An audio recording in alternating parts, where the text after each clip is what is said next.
The velvet black of the night shattered. A star ignited, burning with such intensity that the familiar constellations simply vanished. On a high stone terrace, 3 scholars stood frozen. One man reached up, his hand shaking as he traced the path of the light. He pulled a heavy scroll from his belt, unrolling it with frantic, calloused fingers. The ink lines of the map matched the sky perfectly. He looked at his companions, his voice barely audible over the sudden wind. "It is written, the sign of the king." They moved with the precision of men who had waited lifetimes. They cleared their work tables, sweeping aside ink pots and compasses. They packed gold, frankincense, and myrrh, the weight of the gifts grounding them in the reality of their mission. They did not look back at their libraries or the stone walls. They descended the terrace, mounted their camels, and turned toward the horizon. The star pulsed ahead, a silent beacon cutting through the dark. They rode out of the city gates, leaving their lives behind. The cool air of the departure vanished within hours. The sun rose like a hammer, beating down on the shifting dunes until the horizon blurred into a shimmering white-hot haze. The scholars kept their heads low, their eyes fixed on the ground to avoid the glare. Every step the camels took kicked up clouds of fine, choking dust that coated their throats and stung their skin. By midday, the heat became a physical weight, pressing against their chests and slowing their breathing. Then, the wind shifted. A low roar rose from the west, and within seconds, the world turned to grit. A wall of sand slammed into them, erasing the sky and the sun. They scrambled to dismount, pulling the beasts into a tight circle and huddling behind their flanks, faces pressed into the sand to find a pocket of breathable air. They waited for hours as the wind scoured the earth, the silence of the desert replaced by the relentless hiss of sand against leather. When the air finally cleared, the sun was sinking, and the star reappeared. It pulsed in the twilight, a steady, rhythmic beat that cut through their exhaustion.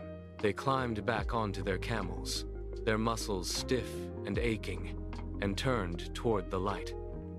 The desert had tried to stop them, but the star pulled them forward.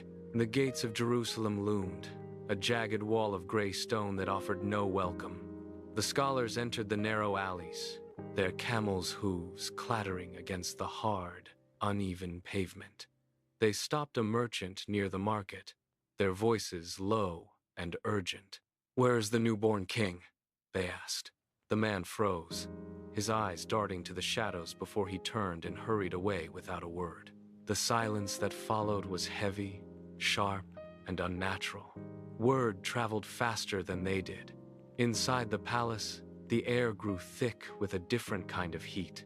King Herod sat on his throne, his knuckles white as he gripped the carved armrests. He did not shout. He summoned his advisors with a single jagged motion of his hand. "Find this child," he commanded, his voice a cold blade cutting through the room. The scholars felt the shift in the city's pulse. The eyes of the guards seemed to linger too long on their satchels. The air in the alleys grew thin, suffocating with the scent of impending violence. They exchanged a single, sharp look. They did not wait for the morning. As the sun dipped below the city walls, they slipped into the deepening shadows of the dusk, vanishing into the twilight. The star hung low, no longer a distant beacon, but a steady, golden anchor hovering directly above a small, square dwelling. It was built of rough, unhewn stone, tucked away from the main road. The scholars dismounted, their movements stiff from the long ride.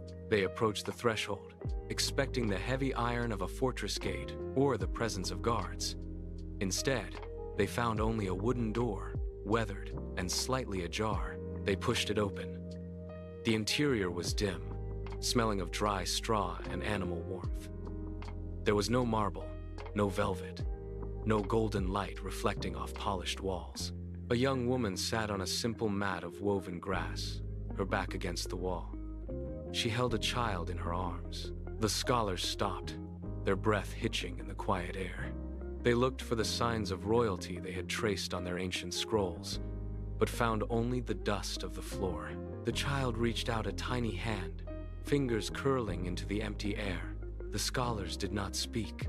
The weight of their long journey felt suddenly hollow. They knelt, their knees pressing into the hard, packed dirt.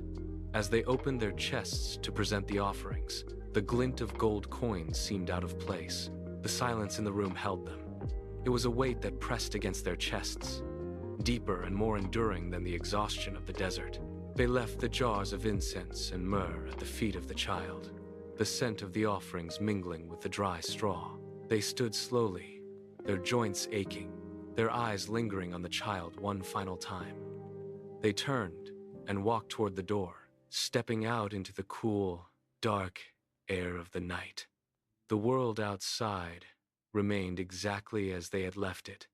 The same stars, the same wind, the same distant horizon.